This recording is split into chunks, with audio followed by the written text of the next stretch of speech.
had a guest on for our clinical webinar that we did. She said, your pathway isn't a ladder, it's a lattice. And I was like, boom! MedTech investments crossed almost $7 billion in the first half of 2025. US is really facing with our current administration tariffs, it's going to hurt us. Disappointing when I see great technology that isn't available to the masses because of just sheer cost. Supply chain disruptions, it is haunting the industry.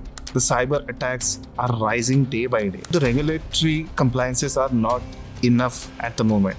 China, they are way ahead of us. We haven't built the infrastructure yet to truly make us all feel comfortable with what we're getting back out of quantum computing or AI computing. What's the most effective way for firms to stay compliant without stifling innovation? So what you need to be aware of in a small to medium-sized company. Process of the pharma industry, it just takes almost 4 to 5 years to hit the market. I have friends that work in biotech, pharma, and they have done 2 or 3 studies in their lifetime because they take so long. So what they do in pharma is they comb through. In the last 30 years, which medical technology impressed you? Take these preemie babies and you put it in an artificial womb that has all the fluid in it and they can continue to grow. Concepts like that blow my mind. Elon Musk's one of the revolutionary firm called Neuralink. What's your take on that? When you get somebody like an Elon Musk that says, I'm going to put my money there, venture capital firms are leaning in and going, okay, so if he's going to do it, must be worth it. India, Japan, and China is now the fastest growing medtech region. Regulatory fragmentation and the infrastructure gaps. What does it take for a company to scale effectively across such diverse markets? Ooh, I like that question.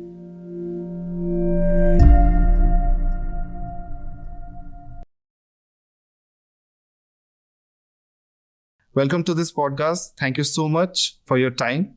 And this is going to be very much interesting because medtech industry is not that much highly discussed on the internet, at least for me, because I've researched a lot. We have some sort of articles, but we actually don't have those videos or the podcast which tells the deepest side or the darkest side of the industry. So I would like to know from you what actually we are missing and what are the opportunities that we have. I love that question, and thank you so much for having me. I feel honored to be the inaugural or the deep dive guest on MedTech.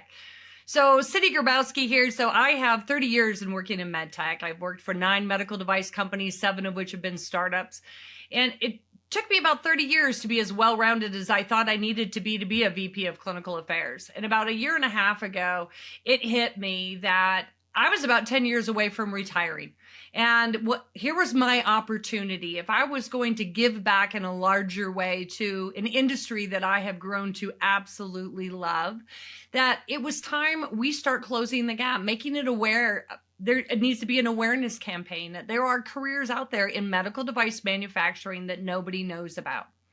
So a year and a half ago, I started reaching out to my colleagues. There's 28 of us that I reached out to in the field that I've grown up in the industry.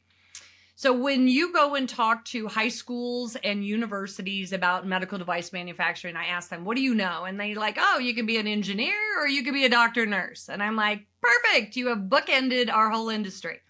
There are 6 career pathways that people know nothing about. It is quality, regulatory, clinical, data management, reimbursement. I tell people it's the holy grail. If you have a product and you can't get it reimbursed, you are dead in the water. And marketing. So when you think about what it takes to bring a medical device to market, you really need to think about the holistic approach. And what I have found over the 30 years of working in MedTech is the larger the company, the more siloed the experience. I'm sure MedTech is no different than any other industry. As you come into your job and you learn how to do your job to the best of your ability. And all you need to become is a SME, a subject matter expert on your area. Where companies fall short is in our timelines and our business acumen is teaching cross-functional awareness and collaboration early and often. So when I go into a MedTech company, I love startups because we're believers in all for one, one for all. Guess what? This either takes off and we all make it or we all go under. The beauty of that is it breeds natural curiosity about what everybody else does. And when you have a slow period, you're asking, is there something I can help with? What do I need to do? In a large company, you learn your job and you only learn your job. And oftentimes when you ask questions about what is quality doing, or, hey, can you help me understand what regulatory goes through? Or could somebody explain to me the reimbursement pathway? We're told, stay in your lane. And what does that do when that happens? When you're told to stay in your lane is you have now created a competitive environment. So Mindgrove is here to solve the problem of cross-functional awareness and collaboration. It should be in everything that we do. And if you expect our young leaders and even those at the top, change starts at the top. If you're going to offer and understand, you need business acumen and you need to understand how everybody works and how your work impacts them and their work impacts you. That's a long answer to that question. Well, that was not actually long, but yeah, that was a good start. With nearly 3 decades of experience, you have witnessed MedTech evolve from mechanical precision to digital intelligence, right? Yeah. And in 2025, the data which we have, it says that global MedTech market is valued between $549 billion to $668 billion. And with some expectations, it might cross 850 billion in just 10 years. Yeah. In 1 decade. So tell me, when you look at this rapid evolution, what stands out to you? Like, is the pace of innovation or the complexity of adaptation? So I love the way you've asked that question. And I think there's several moving parts that we as leaders need to be thinking about. So we have a technology component. We have AI. How does that play into what we're doing and developing for just our business practices, as well as understanding the clinical data that we collect on new devices? We also have timelines that we're being, the dollar has never been more important. So you only get one chance really to spend it once. And what I've noticed in my 30-year career, the last 10 years have changed dramatically in that the large MedTech companies, the acquiring companies, let's say Boston Scientific, Medtronic, Abbott, J&J, they used to buy small to medium-sized startups off of early ideas before they ever got to market. And all you had to have was preclinical or pre-market data. They have changed their perspective to be truly de-risking their investments. So think of it this way. So if they come into you and say, not only do we want you to develop the product, study it on human patients, get FDA approval or regulatory body approval, but we also want you to solve the predictable payment or reimbursement milestone or the question there. How do we get reimbursed for that? So what I've seen is the big companies are asking you to de-risk it. So they want you to solve all of the questions before they come in and buy you, because then they can just pick you up and put you in their tool bag and immediately make money. Well, where does that compress the power, the challenge to of management is it goes to the smaller to the medium-sized MedTech company. They now need to have the business acumen across everything. They have to build a standalone company that has answered all of the questions. And in doing so, they need to think about, how can I work smarter? So working smarter is admitting as the most senior person in the team, I don't know everything. Sometimes it's a who and sometimes it's a how. But truly being aware and having the curiosity of how does everybody work in the company, and sharing what we're doing early and often, so that when we build a clinical plan, we're thinking about, what do you need for predictable payment? What will payers need to be able to get reimbursement for us? What does CMS need for Medicare reimbursement? But also think about, what do physicians want to hear for them to clinically adopt this? What do patients need to understand for them to feel comfortable? So we have to think broader. It isn't about, I'm running a study and these are the study results. It's about, when I run a study, how does it feed into our whole business plan? And I will tell you that the employees that are coming up in our marketplace today are so much smarter with knowledge at their fingertips. So as our senior leadership, I challenge you that now if you send them a scientific document, they can take that document and put it in Perplexity and say, hey, explain this to me at an 8th grade reading level so I understand what's in here. And they have an answer like that. So you as a leader better be ready, because that person's going to come to you and ask you questions that you better be qualified to answer. So I say having the experience is lovely to have, but be ready to incorporate the smarter, more nimble learner that's coming up. And once somebody feels like you have a high performer that feels like you're not investing in them, in their growth, they'll leave.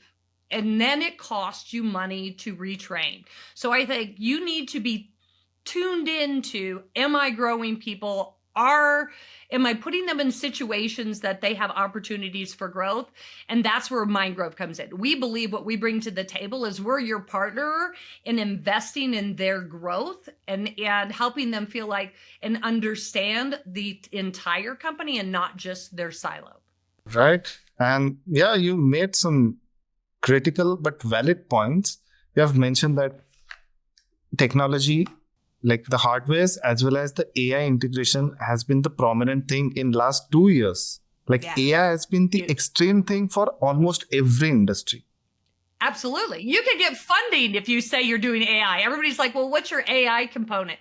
That's where the investors are leaning in. Yeah, absolutely. Yeah. And you see, the company which is adapting the AI are going with a greater pace, and they are doing absolutely extremely well in the revenue thing, as well as they are able to survive in the market and the public is accepting them. Right. Absolutely. You know, what's interesting is that I heard it on a podcast just recently, and they were talking about it's the information knowledge gap is now at your fingertips. So a college student who applies for an application, you used to be able to tell someone's skills based and education based on their proposal or their essay that they wrote. Not anymore. They're getting perfectly written essays that truly hit the mark, way better. So now you have to lean into the human factor of it and make sure that now you need the knowledge base to validate what they're putting out there is correct. This is where I tell people, if you've been in the industry 30 years, you can read through it and go, yep, that's right. No, that's not. I still find things from AI that AI writes, and I'm like, there's no way that happened. But the majority of what it gives us definitely raises the bar for all content that we're doing. So you need to be thinking about, how do I incorporate the new tools that are out there? How do we work smarter? How do we embrace it and not fight it? And then how do we turn that into an opportunity to be bigger and use our human skills? The relationship building is what AI can't do for us today. That's a valid point. We are dealing with humans. So it is not just about making profits. You have to make the human feel better. Only then you will be able to make profits. So first think about human, first think about those emotions, and then go for the profits. Eventually, profit is the result of what you take the action. Absolutely. Well, okay, so interesting you say that. So Mind Grove, when I built Mind Grove, there are 37 of us in the company. There's 28 SMEs, subject matter experts, that have worked in MedTech for 15 to 30 years apiece.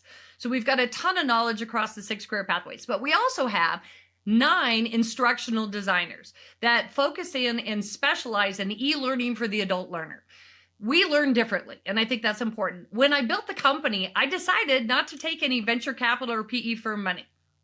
People are looking at me like, how are you going to get by? Are you independently wealthy? No, not at all, not independently wealthy.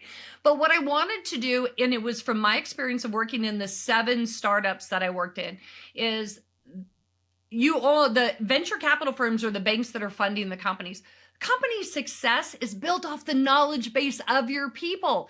So we're taking the knowledge base of all of our employees and we're saying, hey, when this all sells and we built this beautiful, wonderful idea, whether it be a device or a procedure or a drug, we've built it off all this knowledge. Who gets paid? The bank does. And so when I built Mind Grove, I said, no way. What we're going to do is 75% of what we sell the company for when we're ready to sell will go back to the 37 founding consultants. We are building the company off of our knowledge base. Why shouldn't we reap the rewards with that? And we believe that there are 2 pieces to that. One is we're sharing our knowledge. It is important to us as future leaders today, for our future leaders, that we're giving back. This is an industry that we've all had a wonderful lifetime in. It's time for us to give back. Why is that not more prevalent? Why is that not expected of us? Well, that's a valid point. I agree. If you have the knowledge, if you have the expertise, you have gained it, then why you should not be able to monetize it for yourself? Absolutely. And you want to Yeah. share it. So we have programs that, yes, that are loss leaders. We're not going to make any money off of it. That really is about making the awareness of our career pathways at high school and college level. But then we also have, hey, those are the businesses, the medical device companies today. We Mhm. want to share our vast experience to make your employees more well-rounded, to help you teach them the business acumen. We say that there is a way that corporate America can help fund as we draw build a better or wider talent pool for them to pick from, people coming up through the marketplace. I just think it's a win-win. So, but then again, I drink the Mind Grove Kool-Aid on a daily basis. That's okay. So the next question which I would like to ask is it's related to the investment thing. So in recent time, which I've read, it's that MedTech investments crossed almost $7 billion in the first half of 2025, and showing investor, it just shows the investors' confidence, like they can make money here. Yeah. So Agree. and as well as we have inflation thing, we have component shortages due to a lot of global things which we are witnessing at the moment. Like every region is going through that, and even the hospital budgets are constraints due to COVID previously and now the inflation thing. And even the people are not wealthy enough to deal with these things, so they are not paying enough, or they are not able to, because those who are not insured, they are suffering a lot. And apart from, Absolutely. and just making sure that they are able to just survive, so they are not even thinking of get those medical treatments. So how do you see companies balancing innovation and profitability in such an economically tensed environment, and how you are training your employees or your students to get ready for this complex environment? Yeah, it's a tough one. And I will tell you that the US is really facing with our current administration, and I'll be very candid with the tariffs, it's going to hurt us. And in medical device development. So as a investor, so if you think about how venture capital firms and PE firms work, venture capital probably is the major investor in what you see in investment dollars. By the time a company gets to acquisition, they probably, the founder and the executives own probably less than 10%. So each funding round, they take more and more of that. But the funding has to happen in, really, venture capital funds are 10-year funds. So they spend the first year or two investing in companies, and they give you 8 years to earn it out. What's happening today in our economic society and the changes with this current leadership that we have in Washington, D.C., is there's a shortage of FDA staff. They're going after the CDC. We're seeing tariffs for parts and manufacturing. We're getting additional taxes and costs to bring in parts that will slow innovation down. And driving prices down of what we're willing to pay, or CMS, which is our Social Security, our retired age folks, if you're nickel and diming what they're willing to pay for a procedure and it really doesn't compensate for what the company has to pay out to build something, innovation goes away. And this is the part that we have fought really hard to bring to the forefront of, like, guys, innovation isn't free, it's expensive and it takes time, but it has to happen in a time frame that works for everyone. So the challenge as an employee working or in a MedTech company is, can we get this done at the least amount? What's the least burdensome cost that the company can still make money? How can we do it in that 8 to 10 year window so that venture capital firms still want to give us money? And can we navigate the political storms that are coming our way? I think it's an interesting kind of trifecta of what we have to deal with. It definitely challenges us to have a higher level of business acumen and keep our finger on the pulse of what's happening in the political landscape. Some things we have control over, some things we do not. And it's disappointing when I see great technology that isn't available to the masses because of just sheer cost. And I think, why? Why is that? So there's a lot of room for improvement. I will tell you, the U.S. healthcare, I just went through it with my mom. She had a leg procedure that I actually studied 30 years ago. It was really interesting to see it come to fruition where it was for somebody in my own family. But watching how that went, it's difficult for patients to navigate our medical healthcare system without an advocate if you don't understand it. And the smarter I was, the less uncomfortable the physician got, because I knew the space and I would ask questions about what about this and have you thought about that and what should we expect on the other side. So they're going to continue to be challenged that way, especially with AI. I say that patients are smarter. My mom took her procedure document that transcribed what happened in the procedure, put it in Perplexity, and she was able to tell the doctor in her words what he did for her. That to me is power for our patients. That feels so good that you It does feel good. You worked 3 decades ago on a system which was in the development stage, and now your family is able to access that. Like the same you've given this opportunity to so many families. It feels so good, right?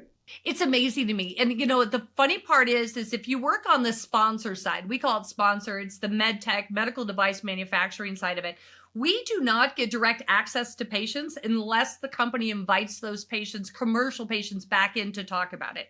So when you have a relationship of a friend or a family member, there's nothing more elating. I can tell you, I joke around when I talk with colleges about, hey, do you want to go out and market the next toy that could be in a landfill in 5 years? Or would you like to market a medical device that could change lives, that could change a child's trajectory in their lifetime, could buy a parent 10, 20, 30 more years of their life?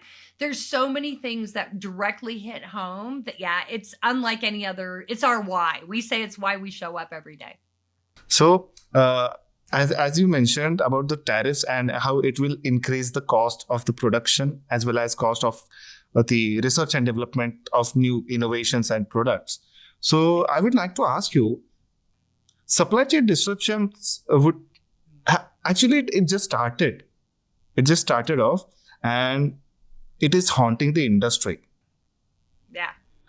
Especially companies who are much more reliant on imports and high-end components. How do you see, let's say big companies are able to develop by their own, but what about the smaller companies? Yeah. So I think it's a good part. And this is where I'd like to kind of draw back into what Mindgrove does. The beauty of Mindgrove is we're teaching that cross-functional collaboration. If you understand what quality goes through or the product life cycle, what everybody does through product, when quality works with regulatory, works with clinical, works with reimbursement, understanding all of that is key to us. And I'll tell you why, is because now when you have an idea at the bench top, you've got an engineer or a physician that's come to you and says, hey, I have an unmet need. I think I have the product for it today.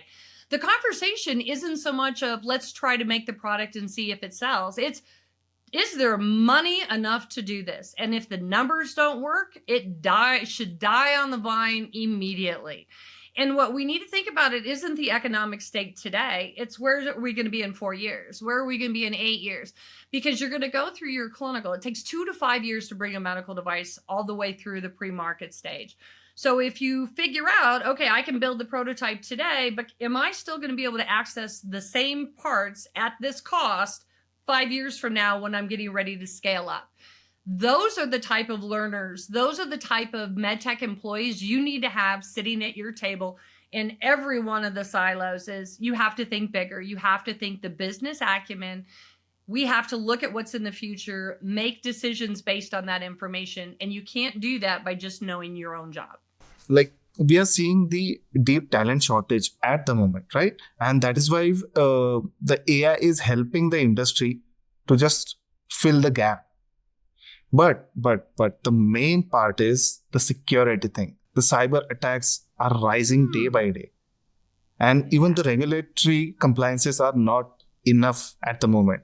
It's we're chasing the security piece of it. Yeah. And I think there's a lot to be learned. It was interesting recently. I went to a CEO conference, and at the conference, they had 2 special guest speakers that work on cybersecurity and company policy. And they were saying that they just ran a legal review of how many patents were filed around cybersecurity and AI in particular about the quantum learning. it was like 10-1 China. They are way ahead of us in what they're doing and looking for ways of how to break into that, get access to big data. So I think that's interesting is, although we get quantum computing and let's get ahead and understand with it, what we haven't cracked the nut on, and I think is still a concern when it comes to clinical and regulatory, is how do we validate what AI tells us? How do we know? So today I can look at it and say trends or processes. That's not how we do it. You need enough expertise in that area. You need biostatisticians. You need other things that can test and validate. We haven't built the infrastructure yet to truly make us all feel comfortable with what we're getting back out of quantum computing or AI computing hits the mark and is 100% accurate. And I think as a regulatory body anywhere in the United States or outside, I'd be asking, show me how you validate what you're doing with AI. I think there are lots of ways for us to work smarter to get the work product up, but you still need the expertise to be able to guarantee it and show your work. It's almost like when you were a kid and you took a math test and your teacher would say, you have to write out your thought process. You have to show your work. And then we're like, but why? We know the answer. It's like, no, I need you to show me how you did it. And I think we haven't gotten there yet. So understanding the process is the key thing. Yeah, by far. I think you need to be able to describe the process, understand it, challenge it, make sure that you're verifying it. And we are not learning as fast as AI is. And I even notice it when I ask a question of AI, I'll add a couple more fine-tuning questions to it, and it will have changed its original response because it learned like that fast. I don't process that quickly, but reading through it, I'm like, wow, they're already changing its opinion. It's already laying out a more complex structure than I had thought about. So I love that it's challenging us to grow. I think that we need to be cautious about it and be leery of anything you put in AI is your intellectual property. And are you doing that under a subscription with one of these services? What happens when it goes out into the general public? That is what you're protecting. And we work really hard within a MedTech company to protect our AI, our IP in AI. So there's some companies I know of that they have policies that you cannot put any of our original engineering documents or anything in there because we don't know where it goes. See, I totally understand. It is a complex industry and integrating AI is a big risky thing. But it is not just about the machine which we are using. It is also about the data which we are accumulating. We are collecting from the patients, from the customers. So even we have to work on that as well. A lot of companies are working on the end of what kind of product we can build for the industry, build for the patients. But what about the backend security, about the data privacy? Like recently, I just went through the news, I guess 3 months back. It was an insurance company and they were not able to secure their servers and a lot of data was available on the darknet. Well, you get those all the time. If you check your email, so at least once a week, I get an email from one of my credit card companies, my healthcare, something, where we've had a data breach and your information is out there. And oh, by the way, we'll give you a 1-year subscription to check your credit and see if anybody's going to use it. And I'm going, so who's protecting my information? I think that is a definite question, and we opt in a lot of times without even knowing we're opting in. And so everybody is about big data. I will tell you in healthcare, it's very fragmented. If you go into a hospital and say, hey, I filled out this form at so-and-so's office, why am I doing it here again? We make the assumption it goes into a big data lake, and it's not. What sits today is a whole bunch of pockets of data lakes, and they're not talking to each other. So I think we have a lot of room for improvement on sharing patient information and really guarding our patient information. I'm always surprised because the government fights hard for HIPAA for us, which is their privacy protection for you. It's like, hey, they shouldn't be giving that out. They have to anonymize it. But then people put on Facebook or Instagram, they'll put like, here's my operation report and my x-ray. And I'm like, okay, we fight so hard to give you HIPAA, and yet you want to just put it right out there. And so, yes, we want to protect you. Yes, I think it's everybody's responsibility. I will tell you from MedTech, when we run clinical studies, there are very strict guidelines we have to go to be able to protect that and anonymize it. Big data is interesting. Where I think big data plays a great part is when I think about creating phantom patients. If you have patient information or you know enough about a patient profile, you could take a smaller subset of 100 patients with your disease state and you follow them through, let's say, a 5-year follow-up period. You know all of their comorbidities. What it can do is make almost like a phantom, bigger study population and give you a predictive algorithm that if you put this out in the masses, this is the type of success rate you can see without putting more people through clinical research. So for me, I see that's a big progress. I think that using big data in that way, where it can be analytical, but base it off of real patient data and almost making like clones of those patients with a couple variable differences just to see how the data performs is a smart way. And it makes it less expensive for the companies to then go negotiate with the FDA to say, hey, here is actual patient data. Here's when we've simulated it using of like patients that were created. Here's what we would expect. We're asking for your permission not to do a 10,000 patient study. And just adding to this data privacy and the policy thing, I just want to know, regulation always remains one of the, what we say, the thorniest or the biggest challenges for MedTech, right? And with the European Union's MDR or FDA's expanding digital frameworks, companies are spending unprecedented resources on audits, documentation, post-market surveillance, and whatnot. Well, you've done your homework. You know how bad this has been the last 10 years. Yeah, absolutely. This is a deep industry and it is related to our health. It is related to human. It is related to animals' health. It is about living beings' health. So we have to be ready with everything. So my question is, in your experience, what's the most effective way for firms, for the companies, especially mid-sized ones or the smaller ones, to stay compliant without stifling innovation? That's a good question. I think that where we do early studies, I will tell you in the US it has changed over my 30 years. So it started out where you did all of your early feasibility studies here in the US. And then it was like, nope, US is too high of a bar. We're going to go do it outside. And so what we found is a lot of innovation for like 15 years was everywhere outside the US. All of the greatest and latest technology because the regulators would work with you. Well, here comes EU MDR.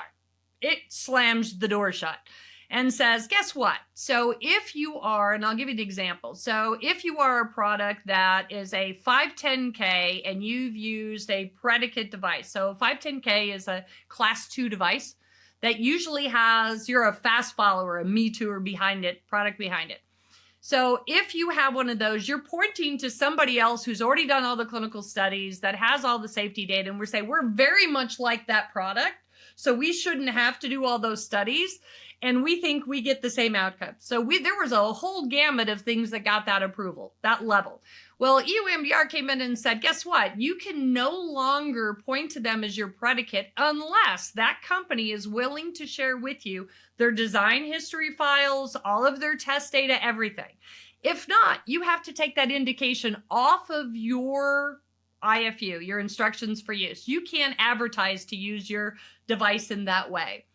So what happens when you do that is every company now has to run their clinical studies on their product alone. And that is crushing companies outside the US. So now they've come back to the US. So what we see now is early feasibility studies are being done back in the US. The FDA bar is lower than what EU MDR is. So what you need to be aware of in a small to medium-sized company, Mindgrove is your answer. You want to partner with us because what we teach you is you need to keep in mind when you design any study, global requirements, not just where you sit today. You better be thinking about global requirements. You need to be having those conversations with your regulatory and your reimbursement teams early on to say, hey, we're going to start this early feasibility in the US, but if we added 3 more measurements, we could maybe use this data in the EU in a year and a half from now. without repeating the study. You need more well-rounded folks that are thinking about global standards. Don't be one-sided to think, I'm just getting US FDA approval. That person will fail. That company will fail. You need to think smarter about spending every dollar to check as many of the boxes as you possibly can. Yeah. So the whole point is it is not just about one single boundary. It is about the global audience. Like whoever wants it or needs it, they must be able to access it. Couldn't agree with you more. So the US accounts for 40% of the MedTech industry globally.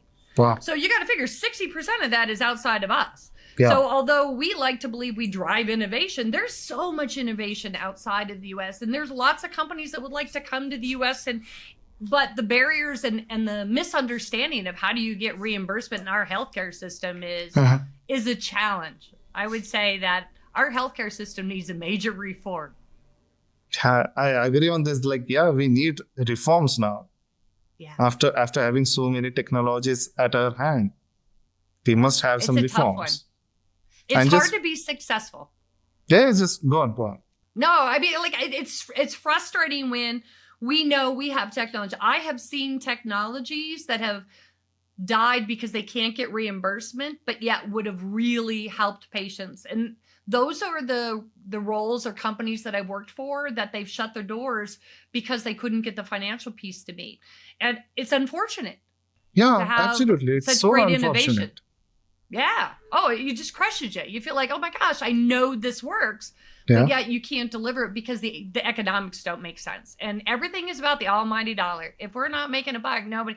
As amazing as our ads are, and you see on TV the commercial and everybody's happy and it's all about patient quality of life, there's an economic portion that has to fit. Process of the pharma industry. Like when they create a new drug, it goes into a 4-level trial process, and it just takes almost 4 to 5 years to hit the market for the initial phase of testing. And like for 10 years, they observe how the medicine is impacting the humans. So it's fascinating. So I'll tell you, so you got biotech and medtech. So Mindgrove is very much focused on medtech because biotech's been along for a long time, the pharmaceutical side of it. But you have hit the money. So a pharmaceutical study can be anywhere from 100 to 200 million to run a study. They can do 5,000 to 20,000 patients. I have friends that work in biotech, pharma, and they've done 2 or 3 studies in their lifetime because they take so long. They take such a long time. You go phases 1 through 3 are all pre-market. Phase 4 is it's big. Now we're really looking at it, but they're smart in the way they do it. So it's interesting where you get involved in that, where we in MedTech, I've done 23 studies in 30 years. So that tells you I age in dog years. I joke around that in MedTech, we do 7 years worth of work in 1 year when you compare it to pharmaceuticals. But what pharmaceuticals do is they're taking a drug that affects somebody's body holistically. It is systemic. So when I take a drug, how does it impact everything about that patient? So what they collect is the baseline medical understanding of everything that needs to go into that patient. They want to know everything about that patient's lifestyle, and they capture everything on the backside because that drug could affect other organs. Medical devices are very localized. So we are usually coming in on a procedure or a disease state, and we know our device or procedure is only going to touch this small space. So we have lower bars and shorter timelines we have to follow because anything that's going to impact something locally will usually reveal itself in 6 to 12 months. So here's where the difference is. We do studies very specifically about a device and or procedure for a disease state. Pharma, they think big picture. So here they go. They'll say, we're going to start out with this chemical compound and we're going to go after this indication. Let's say lung cancer. They're going to go after lung cancer. I'll give an example that hits at home. Bavencio is a drug that was approved for lung cancer years ago. I don't know, maybe 10 years ago. It was still on plain label. So what they went through after they got the first indication approved for lung cancer, it is what they call immunotherapy. So it gets put into the bloodstream after you've had your chemotherapy radiation, and it just searches for that protein that gets lung cancer, and it knocks it out. But you take it for 2 years, after the procedures, after you've had your chemotherapy. It is drawing out your lifespan. So my husband got diagnosed with stage 4 bladder cancer in April of 2020. Worst time ever. We're in the pandemic. You can't see a doctor. You can't get into a hospital. He got diagnosed with that. Because I had done urology research, I was able to call a doctor here in town, get him in. I was able to pull some strings, got him treatment, got him chemotherapy. Would you know, a month before he finished chemotherapy, Bavencio got approved for bladder cancer as a second indication. So what they do in pharma is they comb through this massive amount of data and they look for what other disease states or ailments may a patient have that we've seen improvement in this large patient population. So they get multiple indications out of a successful drug. So that investment isn't for one individual drug. It's hopefully for more indications, and that's when it makes sense for them. My husband took the Bavencio for 2 years. I am here today to tell you that he is cancer-free 5.5 years later, and we are so pleased. But it's that kind of research that it hits home. We're different in how we do it, but without it, he wouldn't be here. So I am so appreciative of those that put in the time, but drugs do take a whole lot longer and they're a whole lot more expensive. And so how do you make them, you look at how much drugs cost. So when he was doing his treatment, it was $33,000 a treatment and he got it twice a month for 2 years. Yeah. Almost $1 million, $766,000 in drugs. That doesn't make it That's a lot of money available for most folks. And I had really great insurance. And so we were able to find a way to get through it, but it's expensive. And devices are a fraction of the cost when you think about the big pharma, what has to come out of that. So that just triggers me to ask you that what kind of opportunities do we have in MedTech as compared to Biotech? So everyone knows like in Biotech, we have to research, we have to just sell and a lot of stuff. But what kind of opportunities we have in MedTech? Ooh, I would say preventative medicine. So I love that. Guess what? People are being wearables. I wear my Apple Watch. I'm a big believer in it. I like tracking my health information. There's Whoops. There's all sorts of different devices that are out there today to educate us. I would like our healthcare space to lean into wearables so people are more aware of their health status.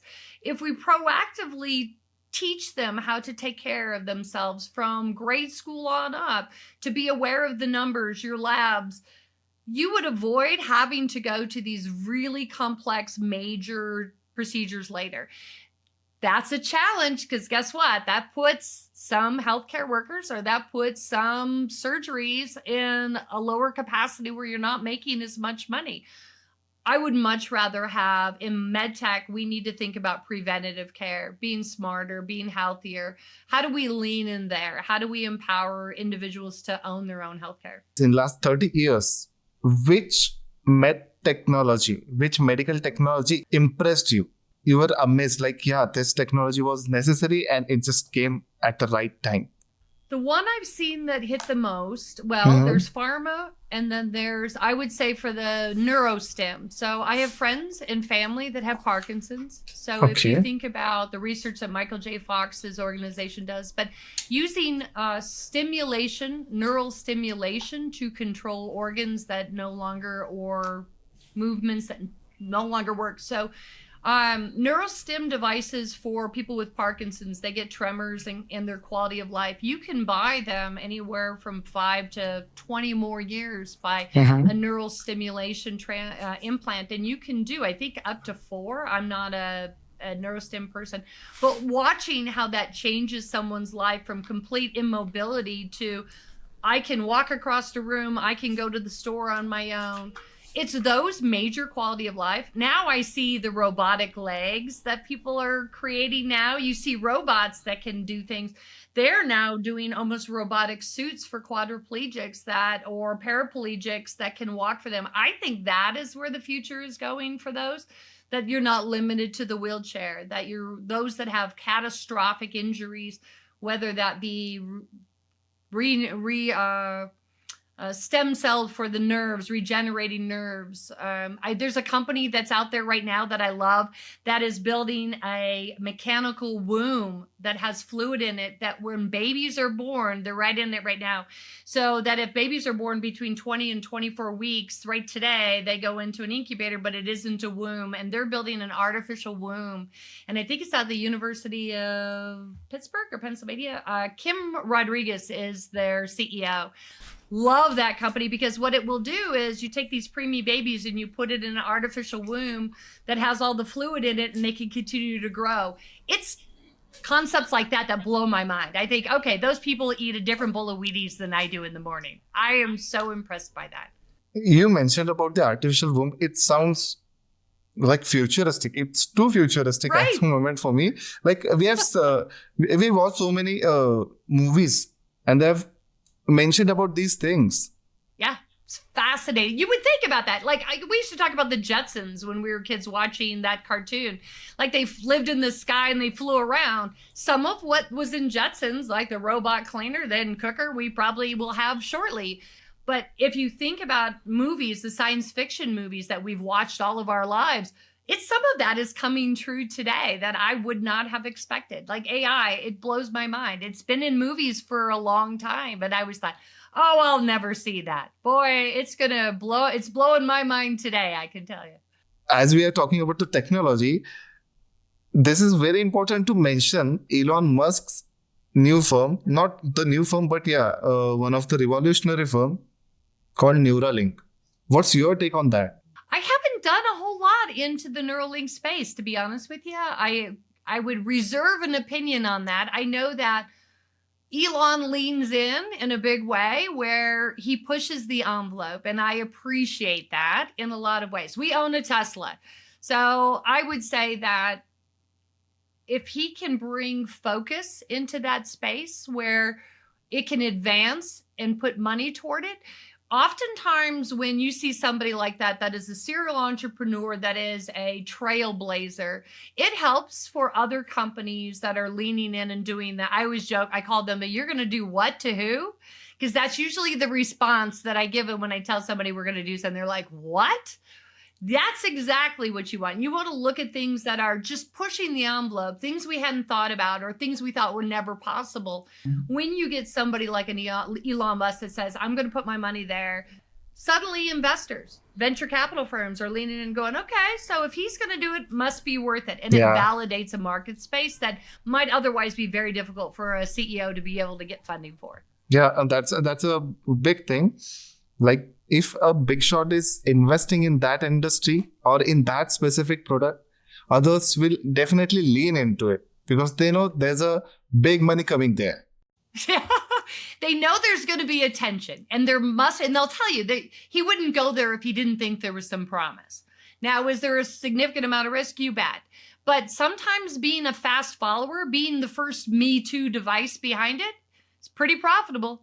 You don't have to be, and let them work through a lot of the issues, the regulatory, let them fight those battles, and then you can sneak behind them and be like, all right, I'm going to ride the wave right behind you and get my product to market. It can be a really smart way to do it. Yeah, sometimes not being the first mover benefits you. Yeah, I always worry when I get an update on my iPad. I'm like, did it just come out today? Because I don't want to be the first guinea pig. They'll find something in it. So there's a part of me that I'm an early adopter in some spaces. In other ones, I'm like, nah, let somebody else worry about the pain of that. And then I'll come in behind and still benefit from it. So our research shows that Asia Pacific, led by India, Japan, and China, is now the fastest growing MedTech region, driven by healthcare spending and digital adoption, right? With the regulatory fragmentation and the infrastructure gaps, what does it take for a company to scale effectively across such diverse markets? Ooh, I like that question. So I'm going to give you an example. So I work for a company called Nexthera. They had a benign prostatic hyperplasia, BPH device called Resume. Water vapor therapy, steam to treat BPH. So I was the VP of Clinical Affairs there. Boston Scientific came in and bought Nexthera, BPH. We ran our clinical study, and this is a perfect segue of why I say Mindgrove is so important. We were very clear when we ran the pivotal study for that that we built a study that the data could be used in other countries to get approval without repeating a study in that country, even though we didn't have enough of the Asian population in our study. So Boston Scientific buys Nexthera. We roll that out. I then go to work for Boston Scientific because of the acquisition. In that, I started the conversation. Hey guys, I think you can use this data in Japan to get PMDA approval. And they're like, no, you didn't have enough Asian population. I'm like, hold on a second. When we designed the study protocol, we were very intent of understanding what did PMDA want. And knowing that is important. That's why cross-functional collaboration, building things out, you're thinking globally. So when you're running a study, no matter what country you're in, think about what data you need to collect and what are the uniquenesses about each of the different populations. Where does MedTech fit? The beauty is they had me fly to, I said, okay, let me go to Japan. So I flew to Japan. I met with Boston Scientific's BSJ there, their Boston Scientific office. And I said, hey, here's what we did. And they dug through it and they're like, I think you're right. I think we can use this data to get PMDA approval. It took a year and a half of answering questions back and forth with the Ministry of Health there. And we went to PMDA panel. But Boston Scientific got approval for their device without running another pivotal study in Japan. Now, what happens is the countries are starting to be super collaborative and they've worked really hard. They want to bring new technology to their countries as well as develop. So they're very collaborative. If you go in there and say, here, I thought about you from the very beginning.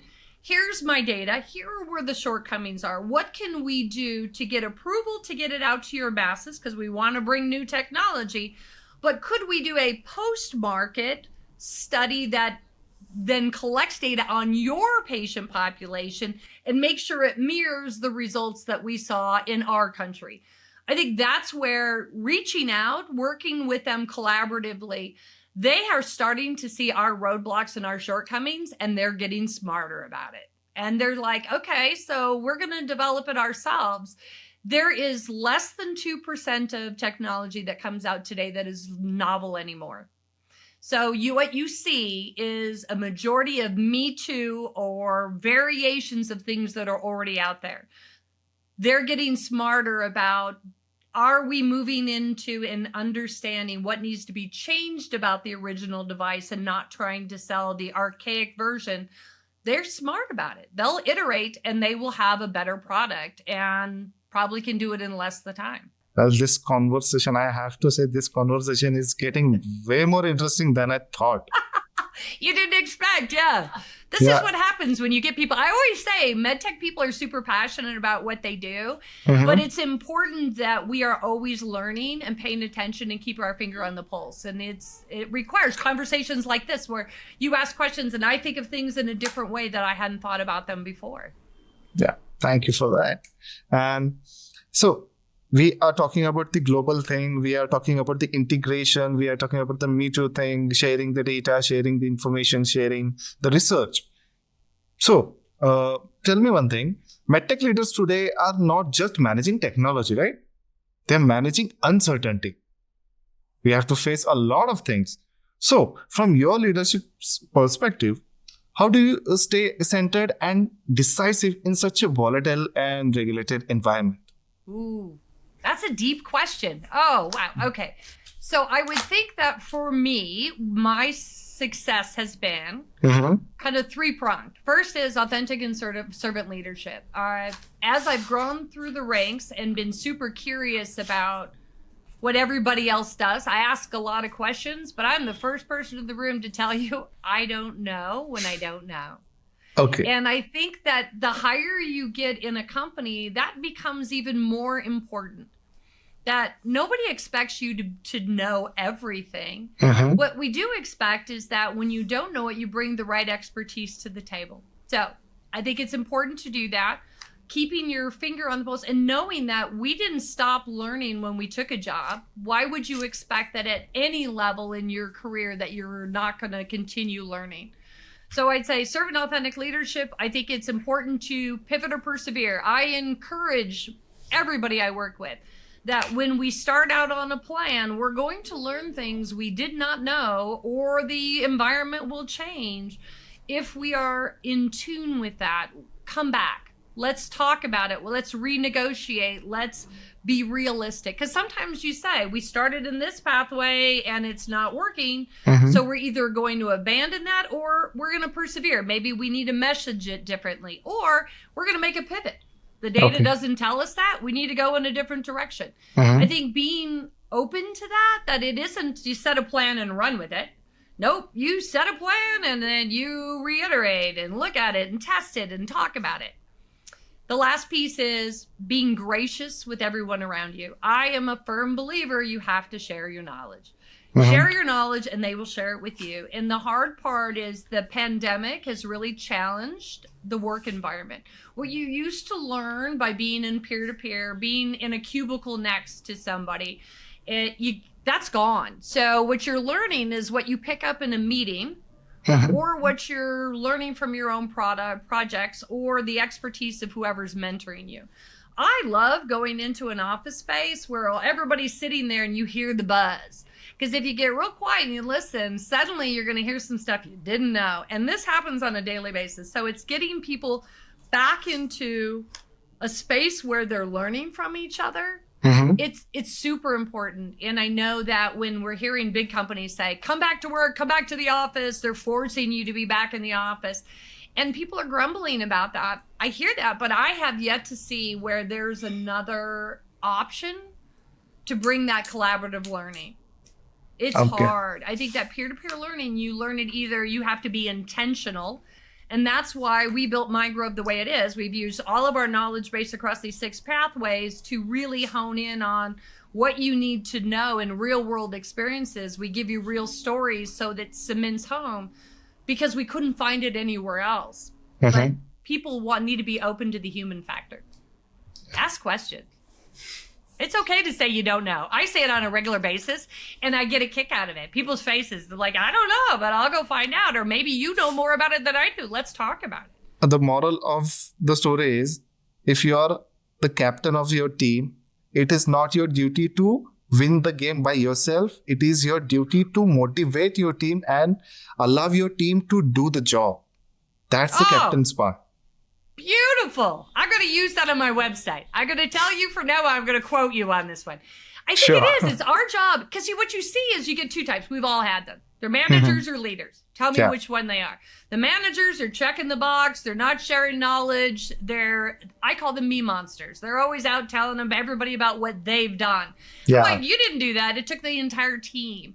Leaders you don't want to be the one that's the rock star on the team. You want to work on a team of rock stars. It's like, lean in, get to know everybody. What are their strengths and weaknesses? Everybody complements each other. Make sure that they're getting their day and that they have an opportunity to push themselves beyond their boundaries. But I love that. I think you are dead on. It is not our job to shadow them or be the all high know-it-all. No, nobody wants to follow somebody like that. Because at the end, you were assigned a team to work with. So it was not your job. So it's my belief that a leader should allow the true potential to make the things right. Absolutely. I love that. And I will tell you that it is rarer than you think. And I think that's the hard part. If we think back to all the managers and leaders we've ever worked for, those that did it wrong stand out. You leave that role going, I know what I'll never do when I become a leader. That will be for sure. It's hard to find those that you feel like, yep, I learned so much from them and I want to be like that leader. I think it's important and we should all challenge ourselves to be better that way. Leaders don't necessarily have to be at the hierarchy either. I've seen many leaders that are individual contributors in a company, but because they are so generous with their knowledge, they lean in, they offer, they help, they educate.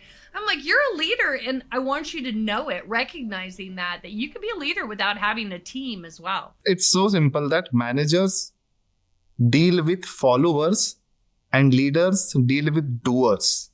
Ooh, look at that. Interesting. I like that. It's interesting when I've talked with people about moving up through the ranks. They'll say, so what's the biggest change as you move up? And I say, okay, as a manager, you 50% of what you know, 50% of what you work with is already defined for you. Or I get that back. 75% at managers is already defined for you. You get to be a director, 50%. You get to be a vice president, it's about 15% is already defined for you, and it's a lot of gray space. So it's getting used to each level of how to deal with the ambiguity that happens at each level. And how do I organize that?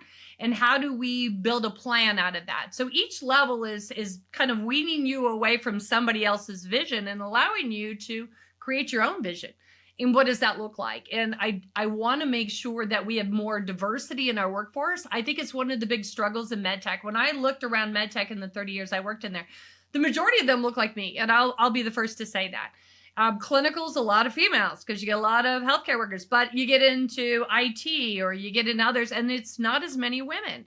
So I think that when we think about roles, I want to see diversity. If you expect a more Black and brown population in your clinical studies, you need more Black and brown people sitting at the table building these devices. So there has to be a way for us to open up the doors for them as well. And that's where I think we can make a big difference in diversity as well. It's important.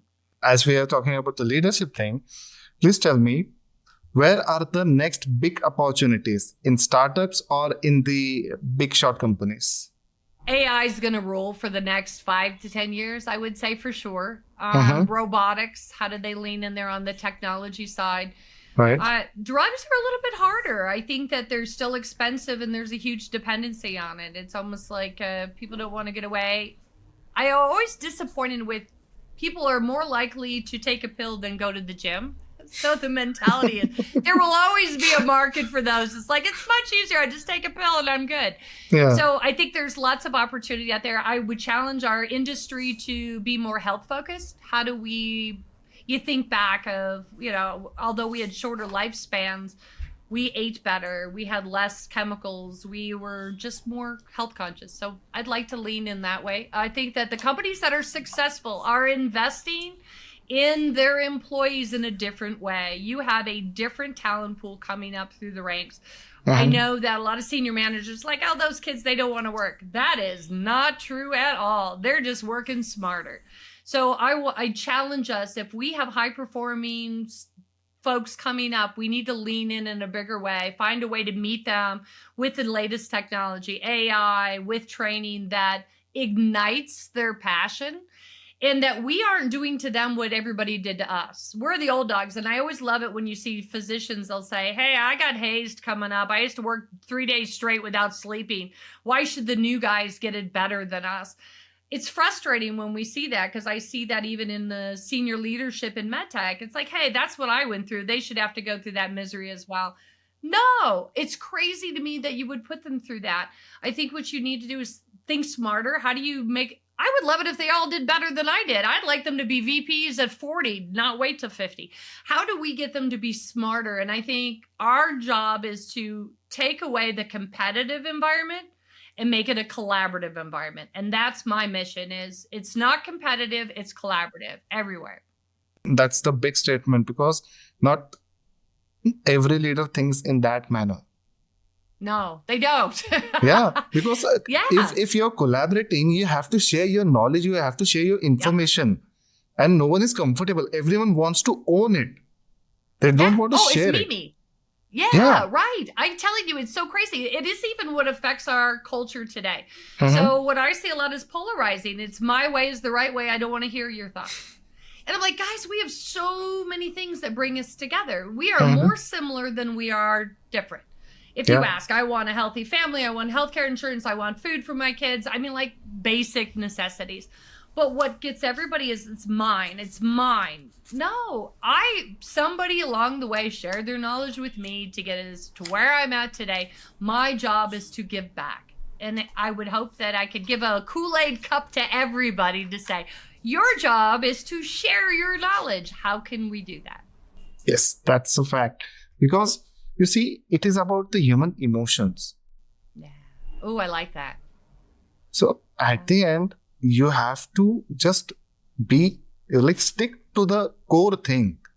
You're doing for humans, you have to come and deal with humans, you have to collaborate. Only then you will be able to survive in the longer run, as well as you'll be remembered for what you have done. Right? I love that. Yes, I love that. Think about those that we look to that have led big movements. They started the conversation, but they're not the ones. Everybody came together and were able to move a movement forward. And that's where I think this is the time, I quit my job to go, okay, I'm going to not get paid for a year and a half. And we're going to do this. And I think it's important. And I'm hoping that our little company is going to model something bigger. Tell me, Cindy. Yes. What is your suggestion for the youngsters or the freshers to where should they start their career? In a startup or in a big company? Ooh, great question. I will say that while you're going through college, if you're going through college or you're in high school and you're going through a STEM program, the internships in the big companies are really important. That pays the difference. You should absolutely be reaching out to talk with if you want to get into MedTech. And I'd like to explain the 6 career pathways and where translation is, because it's where the kids struggle. So if you're in college and you're going in for engineering, you may not want to end up being a biomechanical engineer. Quality is a phenomenal job that they have quality assurance and quality engineering. So we have 2 different pathways. Quality. Think about regulatory. I say pre-law. Anybody who likes, we're leaning in on legal, go to regulatory. So you could have transferable skills if you like legal or pre-law. Clinical. So I think about life sciences, biology. If you want, you're going for pre-med, and guess what? You didn't get into med school. Guess what? Clinical is a phenomenal way for you to give back. It may not be direct patient care. Lean in there. So then we look at data management. So data management is the analysis, the collection and analysis of all the clinical data that we collect. So computer sciences, biostatisticians, financial people look at data all the time. They look at trends. I say, I have hired more finance majors into my data management programs because I'm like, guys, you guys already look at data. You understand the power of it. So finance majors, data manage a beautiful way. Reimbursement. If you're a poli-sci, political science, you want to go, reimbursement is your holy grail. Somebody who can figure out lobbying and what's going on with policy.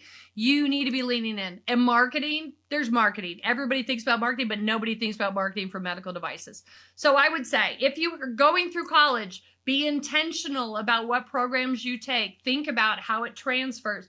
Use big companies at job fairs. Write to big companies about what internship opportunities they have in the summertime. And then when you graduate, go to a startup, because it's going to give you hands-on and exposure to way more than you've ever dreamed of. But ask the right questions. So yeah, that's the big thing. People don't know which is the right question, and they just rush into it. Like they just don't give a second thought, like, is it a necessary or the valid question? So asking the right question to the right person at the right time is so important. Well, so, okay, here's an interesting learning that I had, just this epiphany in the last year and a half as we've been building the training. So we had a guest on for our clinical webinar that we did, Pam Simons, and she said, Cindy, what I've learned in my 30 years, because we're colleagues, we grew up at the same time. She runs a clinical affairs program for a company called AtriCare. And she said, your pathway isn't a ladder, it's a lattice. And I was like, boom, my brain just blew. I'm like, yeah, you're right. So as I went back and talked to all of our subject matter experts that were bringing their experiences to our materials, I started asking them, where did you start out? So I interviewed each one of them and we recorded it. And I said, tell me your pathway, how you got here. How did you get to 20, 30 years? And what was surprising was everybody was a lattice. So they started out like, I started in quality, didn't love it, and somebody showed me something, and then I moved to regulatory. The beauty is there's so many opportunities within the medtech industry that you can pivot or persevere, whichever way you want to go. But you're going to meander by what you find interesting and learn along the way. Be open to continuing to learn with that. So part of our program is, as you go through each of the 6 modules that talk about the career pathways, we have a downloadable resource that everybody gets. It talks about, here are the roles and responsibilities that fall within each of them. You can hang on to that. And at the bottom, we have a whole section on what personality types work best in this role. Gives you some things to think about. So down, when you go through our training, we want to provide you with tools and links and things that you could go reference. Be educated in your decision, but be open that, hey, even when you get in a role, it may have sounded really great when you started there and you're like, oh, I don't love this at all. But it doesn't mean you throw the baby out with the bathwater. Maybe you move into a different role and you do it because you know intentionally what they do. I totally agree with you on this. You have mentored, trained, and guided so many professionals in this industry, right? And they're doing exceptionally well in their role. Yes. So when you look back, what's the most rewarding part of contributing to MedTech's evolution? What do you think? Ooh, I love that. Twofold. One is I've learned how to be an advocate in the healthcare space for my family. So because I understand how MedTech works, I understand how patient care works from running clinical studies in different environments. That has been invaluable. I'm amazed at how many times a family member picks up the phone and says, here's the procedure, here's what they're doing, here's what's happening. I'm like, great. I either can answer it myself or I have people that are on my bat phone that I can say, hey, can you give me a second opinion? Where should they be going? Are they on the right track? That's huge. The other piece, though, is there are 3 of our SMEs, our subject matter experts that work with Mindgrove that have worked for me. One worked for me in 5 companies. So that tells you that each time I've left, 1 year from the day I've left the company, I've called them and said, hey, would you want to join me and where I'm at? And they keep leaning in. And so watching them grow, now seeing how much they've grown before when I was the person mentoring them, now bringing them into this community of Mindgrove where there's 28 people.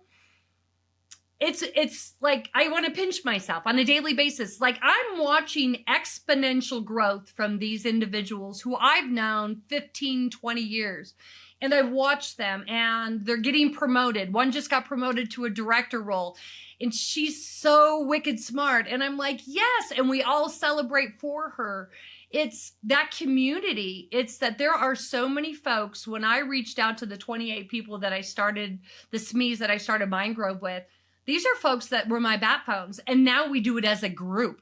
If we could grow that exponentially with our Mindgrove learners, if we make that an access, and that's part of our goal, is that now you tap into a community where you can ask questions. It's a safe environment. We're all about building each other up and helping. Why not? It's like we're not competing. We're lifting each other up, and we should be cheering each other on as we grow. That's so nice to know and to have those people around you which you once trained. Yeah. I have to tell you, though, I feel bad that I've only opened the door for 11 people in my career. 11 individuals would not be in MedTech today without me having opened the door. So somebody opened the door for me at one point. I opened it, and it was intentional about that. But I know that when I trained somebody 25 years ago, they didn't get the same level of training that somebody got 2 years ago because I've evolved. What they're learning is different. How I've refined is different. So oftentimes I joke about the early companies I worked for. I probably should give them their money back because they didn't get the full experience. But then I have to remind myself, they paid me as an entry-level person. They didn't pay me as a VP of clinical affairs. But I know that I am every year a more solid and well-rounded professional. And I feel bad that those that I mentored early on didn't get what they get today. But I have to remind myself, it's the continual opening of doors that I don't have to be their only mentor. They're going to meet many people along the way that are going to mentor them. It's just the opportunity that I gave it to somebody else. I paid it forward 11 times for the one person who paid it forward for me. That's incredible. It seems like a small number. That's why Mindgrove, I'm like, I have world domination in mind. I mean, like, we're going to be the partner to every MedTech company on the globe. And I'm so glad, like, the energy holds. I'm so glad. I mean, like, if you think you should see everybody. We get in our meetings every Monday. We have an all company, all hands on meeting every first Monday of the month. And we do a Zec Deck, and then we get on the call, and we celebrate all of the work we did for the last 30 days. And what's crazy is the majority of the people that work with us, they are consultants. Everybody is a consultant, but the majority of them only work 2 to 5 hours a week.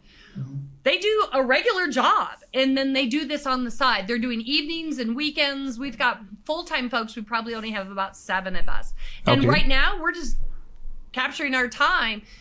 To do that with passion, it's crazy. It has reignited their passion about their day job by giving back in this community. I want to go see what happens when you do something that isn't strictly about the paycheck, that you know that is going to grow. And there may be opportunities for a great payday down the line, but you know you're making a mark in an industry. And I say to them, we need to make a movement. And it's, if not us, who? That's a big question. If not me, then who? And only true leaders think like this.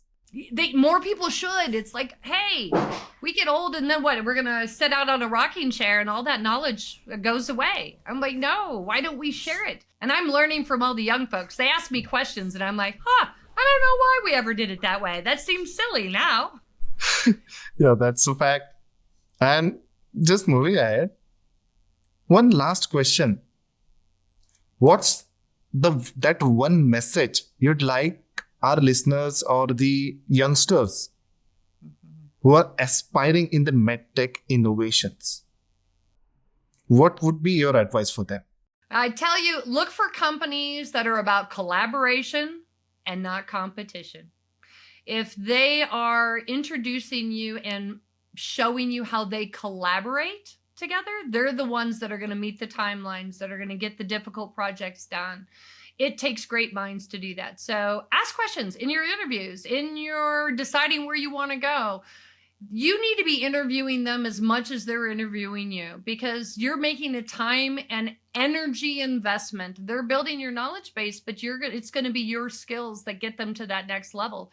So interview them. You're looking for collaboration. You're looking for them investing in your growth. Yeah, thank you. Thank you so much, Cindy, for your time and that valuable, insightful conversation. Because you see, we have been talking to so many leaders and so many entrepreneurs, but the way you spoke, the way you presented everything, the energy you have, it's exceptionally great. And I have to say this, I have to mention this on record, that you are a true leader. Wow, don't make me cry. I'll get emotional. To me, I feel like I've been set here for a purpose.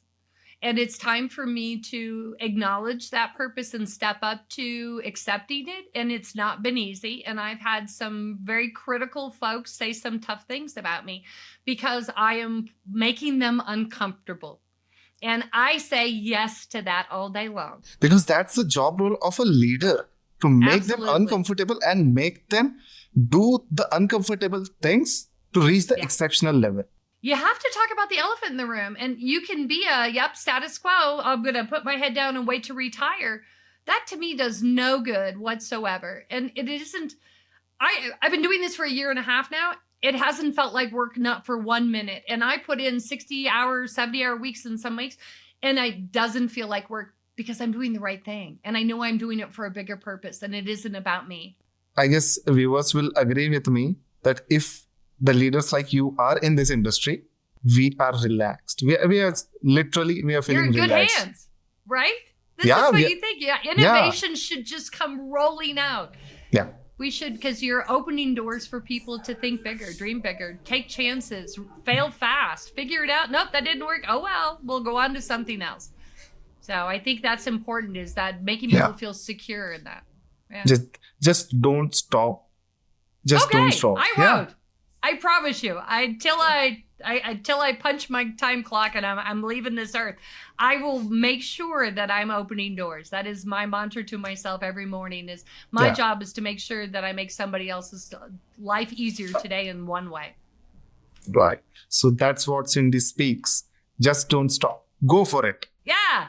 Absolutely. It may not go like you expect it to go, but I tell you, it always goes the way it's supposed to go. And I would say the Indian culture is so good at that. Yeah. Of taking pause and saying, okay, so you couldn't control the outcome, but is the outcome better than what you thought it usually is? Let go and just be thankful. Just be in the flow. Just go with the flow. Yes, be in the flow. Oh, I want that shirt. I'm going to have to get that shirt. Be in the flow. All right. Well, thank you so much for today. I totally appreciate. This is awesome. Yeah, this was really awesome. I would like to ask you, what did you like about today's podcast, and what are the areas where we can improve? I love that. Okay, so surprised me to death. I got the list of questions ahead of time.